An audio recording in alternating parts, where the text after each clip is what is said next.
Night 10 மணிக்கு மேலே எங்கேயும் மது கிடைக்கிறது இல்லையா? கிடைக்குது, எல்லா இடத்துலையும் கிடைக்குது இல்லை? இது தெரியாது அவருக்கு. குட்கா கிடைச்சிதுன்னு கொண்டு போனார் சட்டசபைக்கு. சண்டையில் கிளியாத சட்டை எங்கே இருக்குன்னு கிழிச்சிட்டு வந்தாங்க. அன்னைக்கு குட்கா கிடைச்சது இல்லை, ஆமாம்.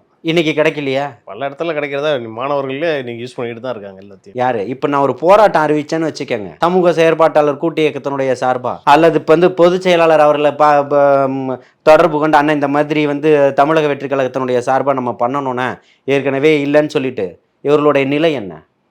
10 மணிக்கு சாராயம் வாங்கி கொரியர் அனுப்புவான், டன்சோ போட்டு அனுப்புவான். தாங்குவாரா முதல்வர்? தாங்குவாரா? குட்கா பொருட்களை தமிழ்நாடு முழுக்க கிடைக்கக்கூடிய எல்லா இடத்துல இருந்து வாங்கி அனுப்புங்கன்னு இந்த மாதிரி ஒரு பெரிய தமிழக வெற்றி கழகம் போல ஒரு கட்சி எடுத்துருச்சுன்னு வச்சுக்கோங்க. உங்களுடைய நிலைப்பாடு என்ன? உங்களுடைய நிலைப்பாடு என்ன? தமிழ்நாடு முழுக்க பொருள்களை பார்சல் பண்ணி கொரியர் பண்ணிட்டான்னு வச்சுக்கோங்க. தேர்தல் வேற இன்னும் 4 மாசத்துல வர. நாங்க தான் போட்டோம், அதாவது பயந்து ஒளிய வேண்டிய அவசியம் இல்லை.